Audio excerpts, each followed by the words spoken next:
আসসালামু আলাইকুম রহমতুল্লাহ। আপনাদের বাসায় অনেকেরই অ্যালোভেরা গাছ আছে, কিন্তু আপনারা এই অ্যালোভেরা গাছের পাতা কেটে শরবত বানিয়ে খেতে চান কিন্তু পারেন না। আজকের ভিডিওতে আমি দেখাবো আপনারা কিভাবে অ্যালোভেরার পাতা কেটে এবং শরবত বানিয়ে খাবেন। প্রথমে এই যে এইভাবে আপনার অ্যালোভেরা পাতাটা কেটে নেবেন। গোড়া একটু চাকু দিয়ে বা কোনো ধারালো জিনিস দিয়ে একটু খোসা দিলেই কেটে যাবে, তারপর টান দিলেই খুলে আসবে। এই যে কেটে নিলাম। তারপরে এই যে নোংরা দেখছেন, এইসব নোংরা ধুয়ে ফেলতে হবে। আর ধুয়ে ফেলে এদিকে আসেন, ভালোভাবে ধুয়ে নেবেন।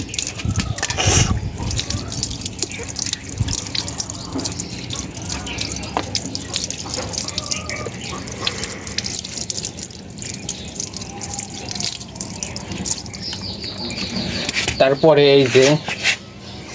এই যে মাথা আছে না, যে এইটুক কেটে ফেলে দিবেন। আমি যেখান থেকে কাটতেছি আপনারা ওইখান থেকে কাটবেন।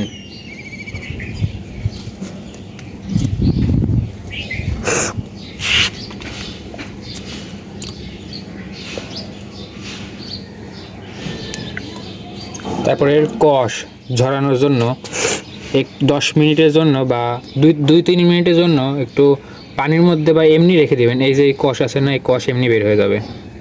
তো আমরা কিছুক্ষণের জন্য এটা রেখে দেবো। অফ কর। আমার এই অ্যালোভেরার কষ ঝরানো হয়ে গেছে, এখন কাটবো। আমি যেভাবে কাটি আপনারা ওইভাবে কাটবেন। তো মাঝখান দিয়ে কেটে একটু ছোটো করে নেবো যাতে সুবিধা হয়।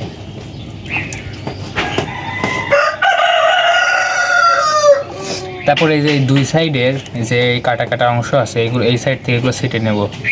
দেখেন আমি কীভাবে ছাটি।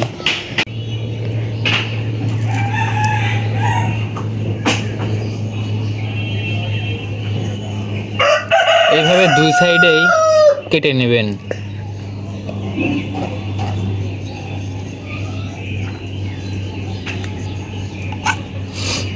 এরপরে যে এই কাটা অংশটুকু, এই যে উপরে যেই খোসা থাকে, এই সবুজ অংশ, এটুকু কেটে উপর থেকে উপর থেকে কাটবেন।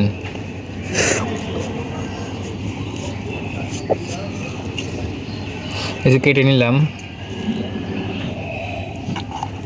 এখন এটাকে একটু থেতলে নেবেন।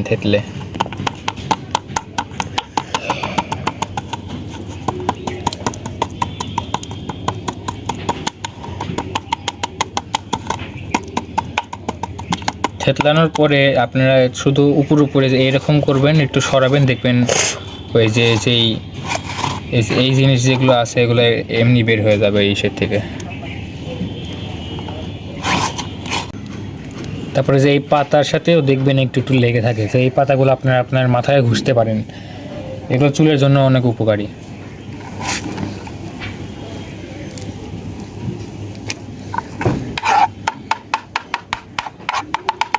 তারপরে এগুলো একটা গ্লাসের মধ্যে ঢেলে নেব।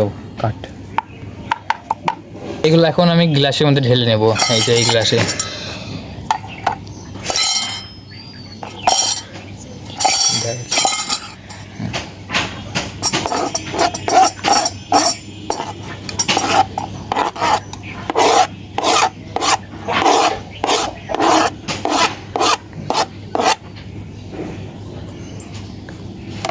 ঢেলে নেওয়া হয়েছে। এখন এই গ্লাসের মধ্যে সামান্য একটু পানি দিয়ে দেবো।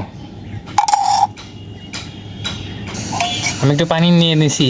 এখন এটা একটু ভালোভাবে করব, ঘুটবো। তারপর আপনারা চাইলে স্বাদের জন্য এর মধ্যে একটু গুড় দিতে পারেন অথবা চিনি দিতে পারেন। আমি এর মধ্যে একটু গুড় দিয়ে নেব।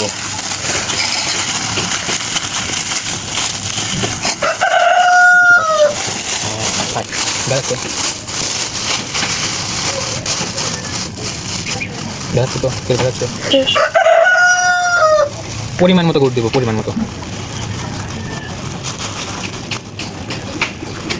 দেখেন দেখাচ্ছে নাকি, আমি এতটুকু গুড় দিয়ে নেব।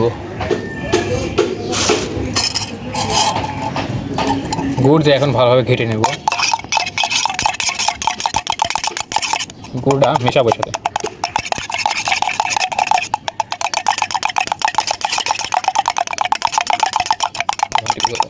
আমার এই ঘোটা কমপ্লিট হয়ে গেছে, মিশানো কমপ্লিট। এখন এটা 10 মিনিটের জন্য আমি ফ্রিজে রেখে দেবো, যাতে ভালোভাবে মিশে যায় এবং খেতে একটু স্বাদ লাগে। তো আমি 10 মিনিটের জন্য ফ্রিজে রেখে দিচ্ছি। 10 মিনিট হয়ে গেছে। এখন এটাকে এই ছাকনা দিয়ে, এই যে এই ছাকনা দিয়ে একটা গ্লাসে ছেঁকে নেব।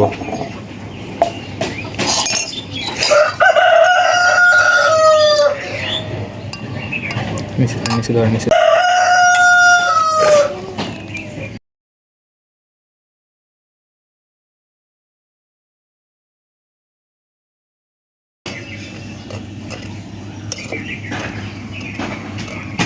ভালোভাবে ছেঁকে নিব। দেখা যাচ্ছে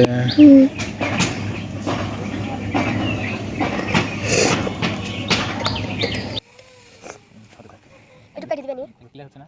হ্যাঁ এই তো ইয়া কি স্পিড বাড়াবি, স্পিড লাগিস না, লাগিস না। স্পিড বাড়াতে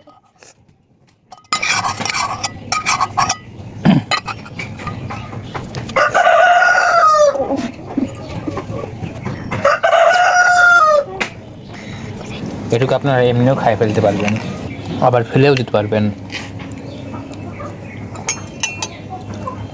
তো একটা পাতা থেকে আমাদের এইটুকু অ্যালোভেরা শরবত হয়েছে। তো এর মধ্যে আমরা পানি মেশাবো।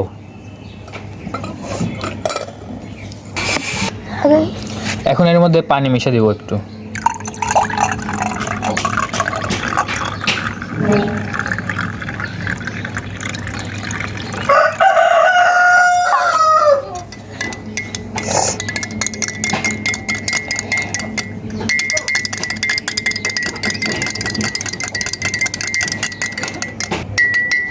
এই কমপ্লিট আমাদের অ্যালোভেরা শরবত।